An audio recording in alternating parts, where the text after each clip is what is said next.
Okay. I think this worked a lot better. Although the video looks out of focus. That might just be on this end. Oh, okay. I see what the problem is.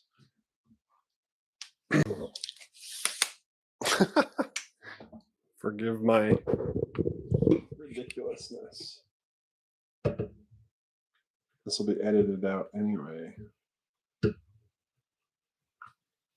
Much better. Okay.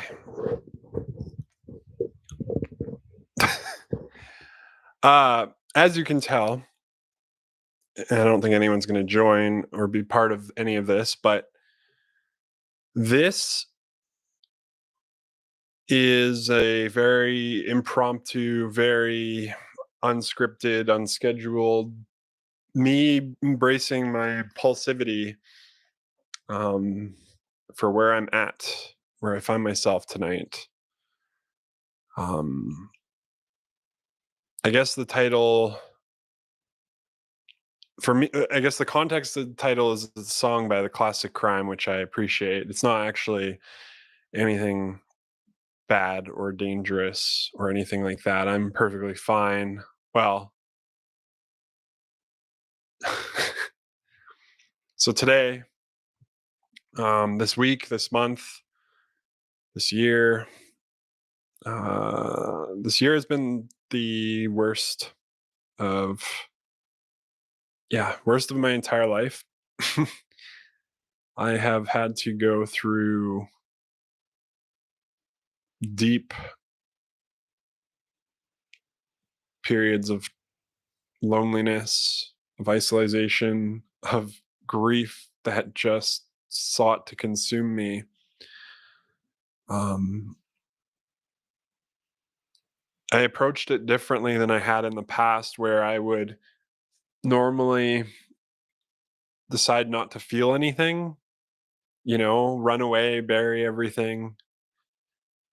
That's what we typically do when we're uncomfortable. But this year, I spent deliberately experiencing everything I had felt. And like I said, it has been the worst.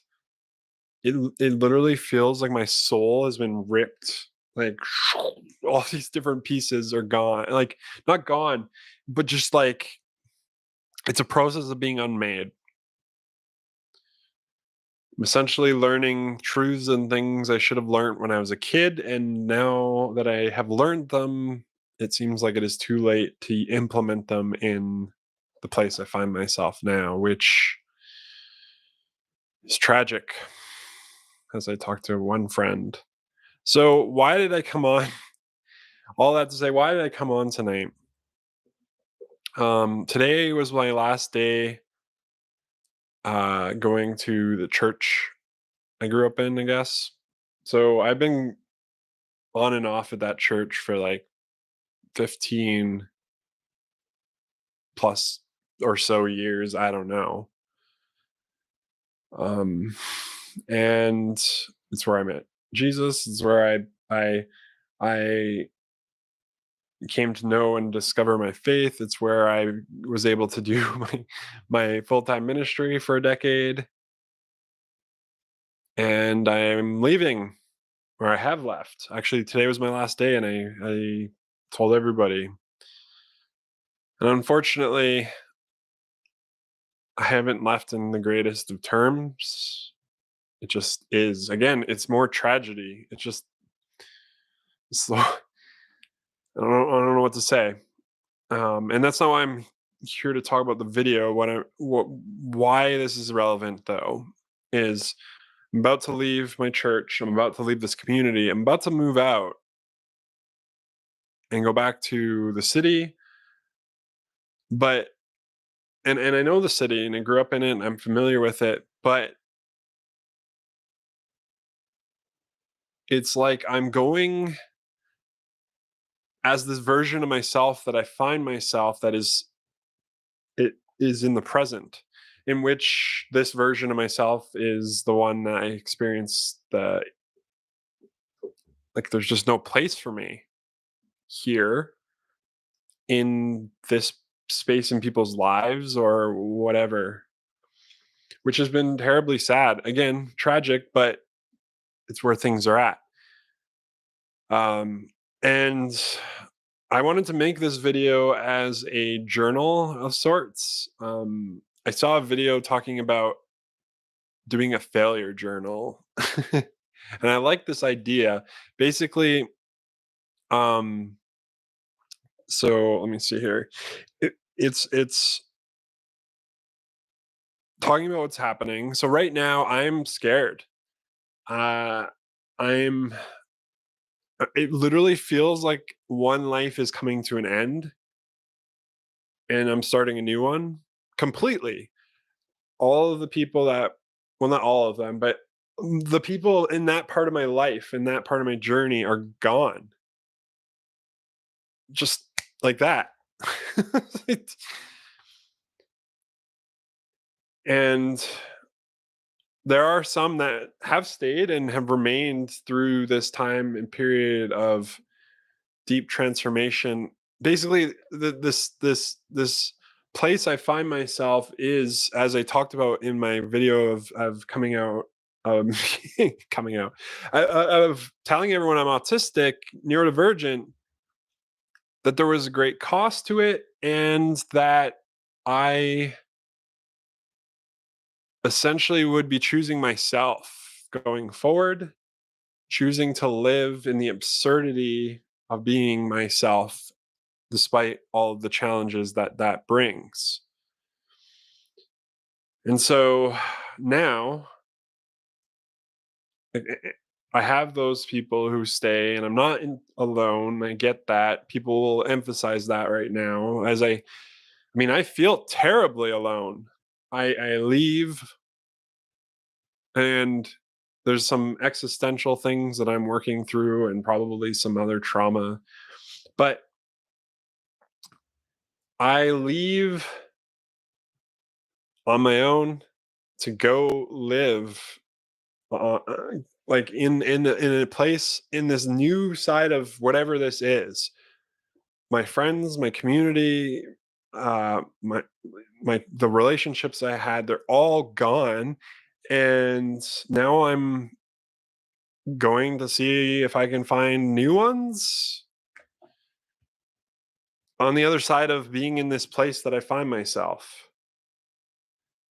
I felt like this town, being in this space, has kept, it's been like an anchor to my past. It has felt like I'm not able to belong as I am now while I live here and while I participate in the community here, which is really unfortunate. Um, because there's been some really, excuse me, wonderful and amazing things that I've been learning and growing, and again, tragedy. But I just got to keep moving forward. So I went all on that tangent. Essentially, say there's this journal that this teacher recommends people do. It's called a failure journal, and it's basically talking about all of these things. Basically, I don't think anyone's going to watch this. I don't think anyone's watching it now. This is for myself in the future. Hello, future Ryan. Um, as a reminder of where I was, and like I said, I am scared. I'm alone. I mean, not scared. I'm terrified, and there's a lot of questions and things like, what if it replays the same way, and what if I'm not able to gain those connections, or in my pursuit of myself, which seems like such an anomaly in society and some of my values and the way that I want to live, um, it cuts me off from the culture and the belonging. And there's all these aspects and things that I'm thinking about. I think this next year is likely to be one of solitude. Um, getting to know myself, getting to be comfortable with me and loving who I am. I've already been into a place where I don't want to chase after people's affection of me. If people want me in their life, they will make that effort and they will make it known, and they have. And those who haven't, um, well, they've made their choice. And in the past, I would have desperately clung on to those choices, those people, because I was so afraid that I would never be able to have those relationships again. But I know that's not true anymore. So, with the journal, it says, with all of this said, with this terrifying, horrible place, I feel alone. I literally, my house it's been exploded. It's a big mess. I don't know how I'm going to move and make it to where I want to be. I don't know how I'm going to, like, the one thing that's been interesting through this whole experience is I keep expecting these meltdowns, especially being neurodivergent autistic, where change is really challenging for me, and it is for most. Um, but I haven't had those, and it's like I'm waiting, like it's gonna pounce me one day, like it's just gonna appear, and I'm going to like get wrecked by it, and it's gonna affect my relationships or my job, or but it hasn't happened, and it's kind of scary because it reminds me that I've grown, I've changed. I mean, I'm wearing glasses now. um, like life is change. I'm changing and will continue to change, but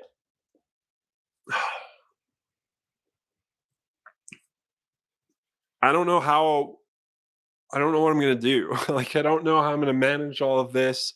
I don't know how I'm going to in my job. I've been recently been given charge of all of our participants that come into the program to connect with them one on one and focus on building relationships with them as a professional, and I am professional, which also is a big change and getting used to, but it is closer and closer to the dream of creating space and witnessing empathetically, and I realize I have so much work to do and I'm a work in progress in that arena, but it scares the crap out of me to what if I actually get to this place where I think I want to be in my this desire of doing that for people, and I don't want it, or it gets I don't want to burn out and lose it. It's like a safe dream to have, but now I'm actually getting the opportunity to actually step into that a bit more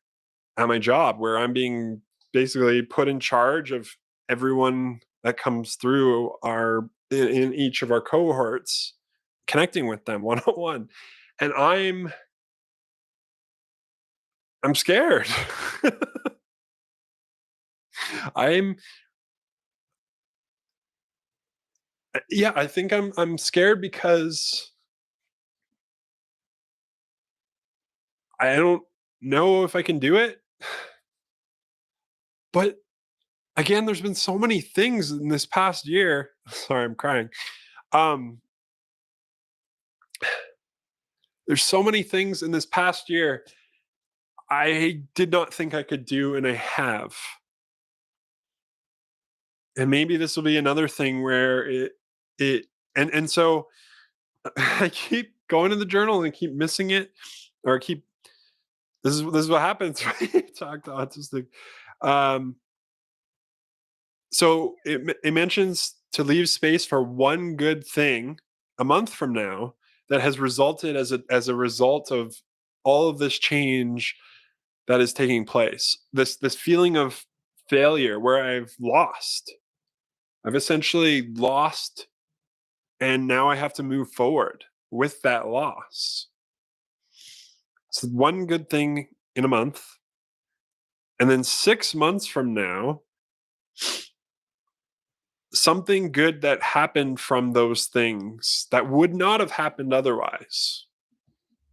So because of that failure, because of that place I find myself, because of having to leave my community, my friendships, my relationships, my my sense of self, even like how I related to myself for so long, as a what is something good that has come from that change?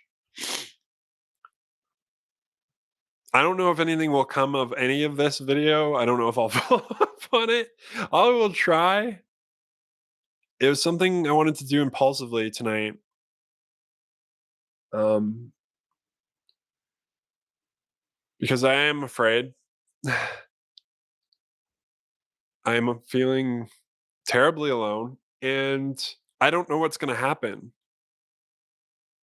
And I know that I might, I'll be fine. I get through these things. I always have. I've been incredibly resilient throughout my entire life, but it just it sucks so much, and is not where I wanted to be. I've been telling people it's the death of dreams and where I thought I would be in my life, where what I like, I have to, it's all gone. Like it's literally gone. And I have to start over from something. And I do not have any data to like quantify where I will be or what will happen on the other side of making this choice and doing these things. And I suppose that's life for everyone. Um, and I don't know if anyone else feels this way or has experienced these things, but I wanted to put that out there because part of who I am and who I choose to be is being vulnerable and sharing my journey because we're all living it. And I hope to be able to look at this one day and be proud of myself because I made this choice. A similar reflection that I can make before because this is getting to be long. Before I go, I was terrified of leaving my career of youth work of 10 years. I had to face the question, who would I be if I'm not Ryan the youth worker? And I'm thankful I went on that adventure and journey, and it's still ongoing. Um, and I'm hoping that some of the things on the other side of this will be similar.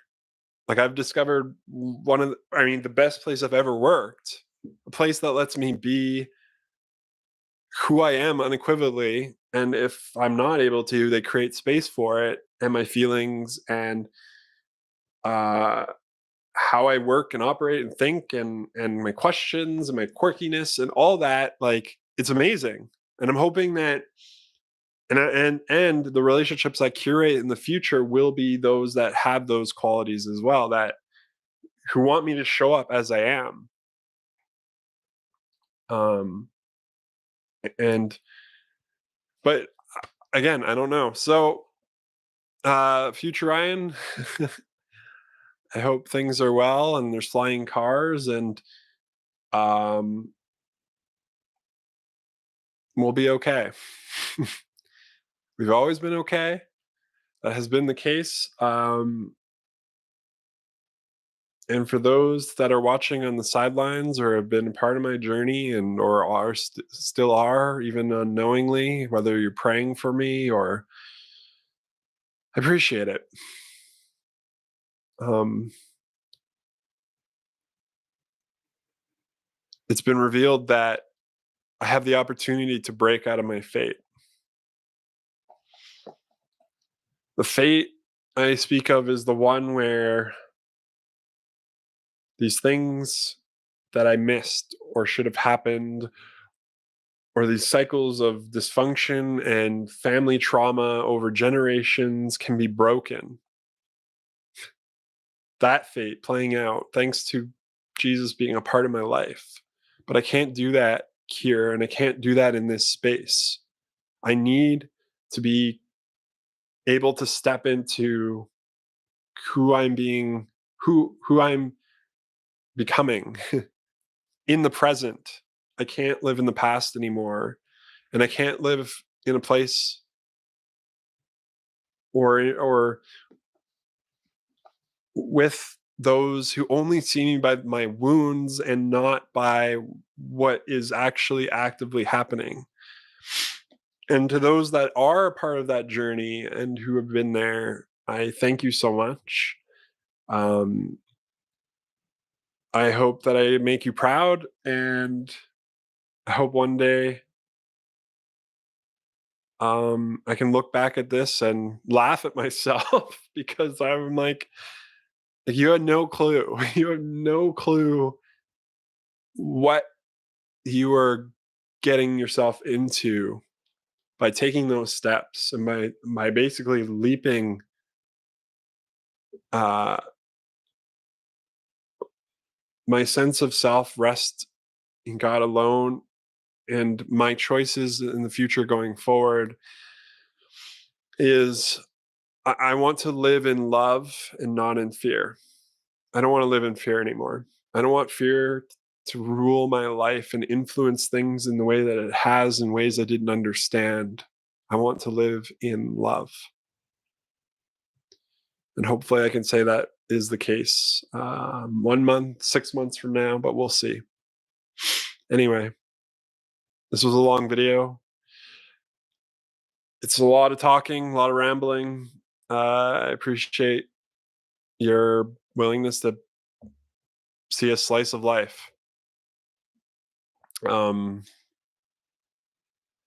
See you on the other side.